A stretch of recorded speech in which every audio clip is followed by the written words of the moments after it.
അങ്ങനെ അവസാനം അഭ്യൂഹങ്ങൾക്കെല്ലാം വിരാമം ഇട്ടുകൊണ്ട് രാഹുൽ ഗാന്ധി റായ്ബറേലിയിൽ പത്രിക സമർപ്പിച്ചു. നല്ല കാര്യം. എത്രയോ ദിവസങ്ങളിത് മുൾമുനയിൽ ഇങ്ങനെ നിർത്തിക്കൊണ്ടിരിക്കുന്ന ഒരു പ്രശ്നമാണ്.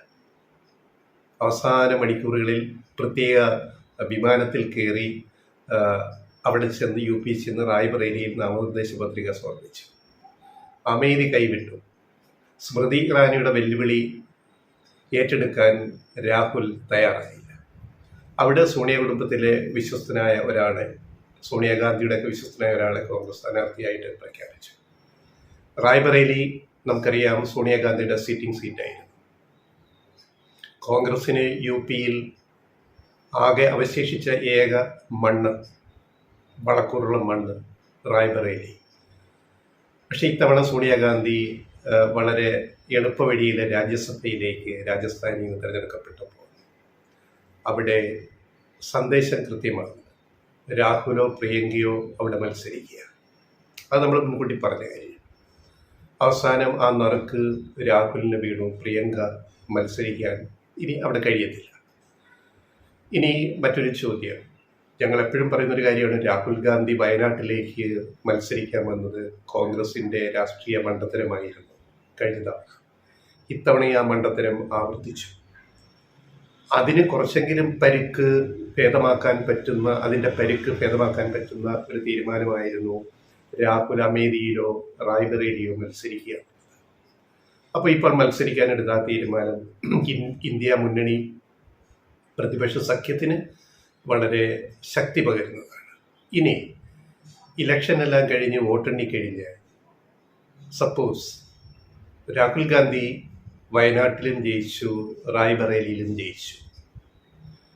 അപ്പം 2 മണ്ഡലങ്ങളിൽ നിന്ന് ഒരാൾ തിരഞ്ഞെടുക്കപ്പെട്ടാൽ ഒരു സീറ്റ് രാജിവെക്കേണ്ടി വരും. അപ്പം രാഹുൽ ഗാന്ധി ഏത് സീറ്റ് രാജിവെക്കേണ്ടി വരും? സ്വാഭാവികമായിട്ടും നമ്മുടെ പൊളിറ്റിക്കൽ തോട്ട്, രാഷ്ട്രീയ ചിന്താഗതി വെച്ച് പറയുകയാണെങ്കിൽ BJPയെ ആണല്ലോ കോൺഗ്രസ് ഹിന്ദി ഹാർട്ട്ലാൻഡിൽ പശുബെൽറ്റിൽ നേരിടേണ്ടത്. കോൺഗ്രസ് ആണ് അവിടെ പ്രധാന എതിരാളി കക്ഷി. രാജസ്ഥാൻ, മധ്യപ്രദേശ്, UP തുടങ്ങിയ വലിയ സംസ്ഥാനങ്ങളിൽ മറ്റ് പ്രതിപക്ഷ പാർട്ടികൾ അവിടെ അത്ര ശക്തമല്ല, നമുക്കറിയാം. അപ്പോൾ BJPയെ നേരിടാൻ, ഹിന്ദുത്വയെ നേരിടാൻ ഏറ്റവും വലിയ പ്രതിപക്ഷ പാർട്ടിയായ കോൺഗ്രസ്, അതിൻ്റെ നേതാവ് രാഹുൽ ഗാന്ധി ന്യായമായിട്ടും ചെയ്യേണ്ടത് വയനാട്ടിലെ MP സ്ഥാനം രാജിവെക്കുക, റായ്ബറേലിയിൽ ജയിച്ചാൽ അവിടുത്തേത് നിലനിർത്തുക. കഴിഞ്ഞ ഇലക്ഷന് മുമ്പ് നരേന്ദ്രമോദി 2 മണ്ഡലങ്ങളിൽ മത്സരിച്ചു. അദ്ദേഹത്തിൻ്റെ ജന്മ സംസ്ഥാനമായ ഗുജറാത്തിലെ ബറോഡയിലും, വഡോദര എന്ന് നമ്മൾ പറയുന്നത്. അതേപോലെ അദ്ദേഹം ധൈര്യപൂർവ്വം UP പോയിട്ട് വാരണാസിയിലും മത്സരിച്ചു. 2 മോദി ജയിച്ചു. സ്വാഭാവികം, BJPക്ക് വളരെ സ്വാധീനമുള്ള സ്ഥലങ്ങളാണ്.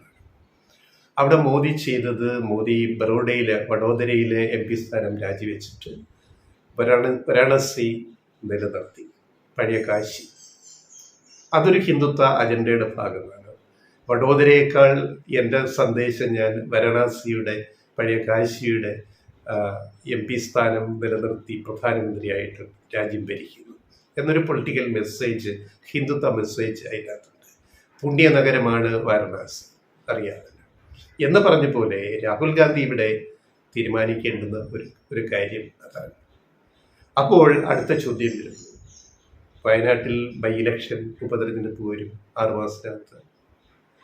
ഇങ്ങനെ സംഭവിച്ചാൽ അങ്ങനെ സംഭവിക്കും. എങ്ങനെ? രാഹുൽ ഗാന്ധി 2 ജയിച്ചാൽ വയനാട്ടിലെ പുള്ളി രാജിവെക്കുന്നു, MP സ്ഥാനം, റായ്ബറേലിയിൽ തുടരുന്നു, വയനാട്ടിൽ ബൈ ഇലക്ഷൻ വരുന്നു. സ്വാഭാവികമായിട്ടും കോൺഗ്രസിൻ്റെ സിറ്റിംഗ് സീറ്റിൽ കോൺഗ്രസ് തന്നെ സ്ഥാനാർത്ഥിയെ നിർത്തേണ്ടി വരും. അങ്ങനെ സംഭവിച്ചാൽ ആ ടിക്കറ്റിന് വേണ്ടി, വയനാട് സീറ്റിൽ മത്സരിക്കാൻ വേണ്ടി 5 കാമുകന്മാരുടെ ഒരു നീണ്ട നിരയുണ്ട് കോൺഗ്രസിനകത്ത്. 1. 2, ഈ ലീഗിൻ്റെ നോട്ടം 3-ാം സീറ്റ്. ഇപ്പം ഡിഫാക്റ്റോ 3-ാം സീറ്റായിട്ട് അവർ വടകരയെ കാണുന്നുണ്ടെങ്കിലും അവർ നേരത്തെ KC വേണുഗോപാൽ അടക്കമുള്ളവരോട് ആവശ്യപ്പെട്ടത് വയനാട് സീറ്റ് 3-ാം ലോക്സഭാ സീറ്റായിട്ട് ഞങ്ങൾക്ക് തരണം എന്നായിരുന്നു. ഇലക്ഷന് മുമ്പ്, കുറേ നാളുകൾക്ക് മുമ്പ് ലീഗ് KC വേണുഗോപാലിനോട് ദേശീയ സംഘടനാ ജനറൽ സെക്രട്ടറിയോട് ആവശ്യപ്പെട്ടു. രേഖാമൂലം ആവശ്യപ്പെട്ടു ഔദ്യോഗികമായിട്ട്. അത് കുഞ്ഞാലിക്കുട്ടി പിന്നീട് വെളിപ്പെടുത്തിയിട്ടുണ്ട്. അപ്പൊ ലീഗിന് വയനാട്ടിൽ നോട്ടം. അപ്പൊ അവിടെ വീണ്ടും UDF പ്രശ്നങ്ങളുടെ തുടക്കം അവിടെ ഉണ്ടാകും. രാഹുൽ ഗാന്ധി ജയിച്ചിട്ട് രാജിവെക്കേണ്ടി വരും. അങ്ങനെയാണെങ്കിൽ ബറേലിയിലും ജയിച്ചാൽ പിന്നെ ഇവിടുത്തെ രാജിവെക്കേണ്ടി വരും. അതാണ് പൊളിറ്റിക്കലി കോൺഗ്രസ് സ്വീകരിക്കേണ്ടുന്ന നിലപാട്.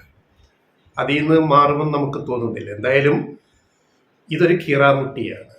കീറാമുട്ടി എന്ന് പറഞ്ഞാൽ വലിയ കീറാമുട്ടി എന്നല്ല ഞങ്ങൾ പറയുന്നത്. UDF പ്രശ്നങ്ങൾ, ലീഗുമായിട്ടുള്ള പ്രശ്നങ്ങൾ വരും നാളുകളിലും കൂടുതൽ അത് പർവ്വതീകരിക്കാൻ കഴിയുന്ന സാഹചര്യമാണ് ഇതിനകത്തുള്ളത്. കാരണം ഇപ്പോൾ ഈ ഇലക്ഷൻ റിസൾട്ട് വരുമ്പോൾ അതനുസരിച്ചിട്ടാണ് കാര്യങ്ങൾ മുന്നോട്ട് പോവുക. എന്തായാലും റായ്ബറേലിയിൽ രാഹുൽ ഗാന്ധി ജയിക്കട്ടെ. പ്രതിപക്ഷ ഇന്ത്യ മുന്നണിക്ക് അതൊരു വലിയ നേട്ടമായിരിക്കും. ഒപ്പം വയനാട്ടിൽ ജയിച്ചാൽ അവിടെ രാജിവെക്കേണ്ടിയും വരും. അവിടെ ഇലക്ഷൻ വീണ്ടും വരും. കേരള രാഷ്ട്രീയത്തിൽ അതൊരു വലിയ ചർച്ചയായിട്ട് മാറും. ലീഗ് രാഷ്ട്രീയത്തിലും വലിയ ചർച്ചയാവും. ലീഗ് ഭാവിയിൽ എവിടെ നിൽക്കും? ലീഗ് UDF ഉണ്ടാകുമോ ഇല്ലയോ എന്നതൊക്കെയുള്ള വലിയ ചോദ്യങ്ങളാണ്. ലീഗിനകത്ത് തന്നെ ഇപ്പോൾ പ്രശ്നങ്ങൾ ഏറെയുണ്ട്. സമസ്തയുമായിട്ടുള്ള തെറ്റല്, ലീഗിൻ്റെ മാതൃ സംഘടന എന്ന് പറയാവുന്ന സമസ്തയും ലീഗിലെ ചില നേതാക്കളും തമ്മിൽ വളരെ വലിയ വാക്പോര് നടന്ന ഒരു ഇലക്ഷൻ കാലമാണ് നമ്മൾ കണ്ടത്. ഇലക്ഷന് ശേഷവും ആ വാക്പോര് തുടരുകയാണ്. മുസ്ലിം സമൂഹത്തിലെ, സുന്നി സമൂഹത്തിലെ പ്രബല വിഭാഗമായ സുന്നി സമൂഹത്തിലെ പ്രബലമായ ലീഗിൻ്റെ മാതൃ അംബ്രല അതിൻ്റെ കുടക്കീഴിലാണ് ലീഗ്. സമസ്ത എന്ന അംബ്രലയുടെ കുടയുടെ കീഴിലാണ് ലീഗ് നിൽക്കുന്നത്. പക്ഷേ ലീഗിൽ നിന്നും സമസ്തയുടെ നേതൃത്വത്തിലുള്ള ചോദ്യങ്ങൾ ഉയരുകയാണ്. ജിഫ്രി കോയ തങ്ങൾക്കെതിരെ വരെ, അതിൻ്റെ അധ്യക്ഷനായ ജിഫ്രി തങ്ങൾക്കെതിരെ വരെ ചോദ്യം ചെയ്യൽ എത്തിയ ഘട്ടത്തിൽ നിൽക്കുമ്പോൾ അത് പെട്ടെന്ന് പരിഹരിക്കാവുന്ന വിഷയമല്ല. മുസ്ലിം വോട്ട് ബാങ്കിൽ ചോർച്ചയുണ്ടായിട്ടുണ്ട്. പ്രത്യേകിച്ചും പൊന്നാനി, അതുപോലെ മലപ്പുറത്തും ചോർച്ചയുണ്ടായിട്ടുണ്ട്. വടകരയിൽ എങ്ങനെ വരുമെന്നുള്ളത് അത് മറ്റൊരു കാര്യമാണ്. അപ്പം മുസ്ലിം വോട്ട് ബാങ്കിൽ ചോർച്ച സമസ്തയിലെ വിഷയം അതിനൊരു പ്രധാന കാരണമാണ്. മലപ്പുറത്തും പൊന്നാനിയിലും ലീഗ് ജയിച്ചാൽ പോലും ലീഗിൻ്റെ വോട്ട് ഷെയറിൽ ഗണ്യമായ ഒരു ഇടിവ് സംഭവിക്കാനുള്ള സാധ്യത നമ്മൾ മുന്നിൽ കാണുക. അതാണ് വരാൻ പോകുന്ന റിസൾട്ട്.